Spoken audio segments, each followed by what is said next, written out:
আজ ব্লগটা শুরু করছি একেবারে সকালের খাবার থেকে। তো সকালে খেতে ইচ্ছে হচ্ছিলো একটু ঝাল পেঁয়াজ ভাজি।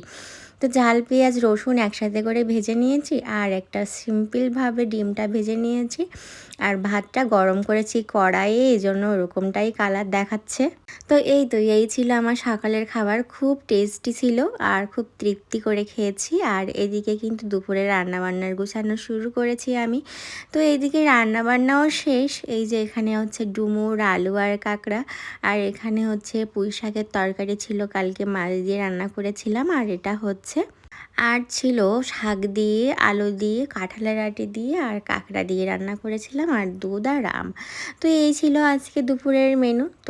আজ যে দুইটা খাবার রান্না করেছি দুইটাই আমার খুব পছন্দের। শাক দিয়ে, কাঁঠালের আটি দিয়ে, কাঁকড়া দিয়ে রান্নাটা না একেবারে আমার খুব ভালো লাগে। মানে এই শাক ভাজিটা আমার খুবই ভালো লাগে, আর ডুমুর তো কথাই নেই। তো এই যে আমাদের খাওয়া দাওয়া কিন্তু ঝটপট করে শেষ করে ফেলেছি। এদিকে বিকেলবেলা বৃষ্টি শুরু হয়েছে।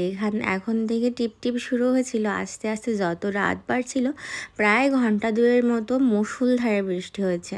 রাস্তাঘাট তো সব জলে ডুবে গেছিলো। তোমাদের দাদা বাইরে গেছিলো, ওই এসে বলছিল। তো রাত্রেবেলা আমার খাওয়া দাওয়া শেষ, তো আমার ওষুধ খাওয়ার ছিল, এই জন্য তোমাদের দাদা আসতে লেট করছিল, এই জন্য আমি খেয়ে নিয়েছিলাম।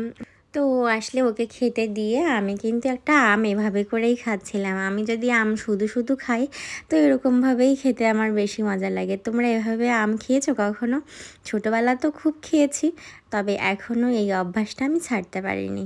তোমরা কে কে এরকমভাবে আম খাও একটু কমেন্টে জানিও তো, আর কেমন লাগে তোমাদের এভাবে খেতে।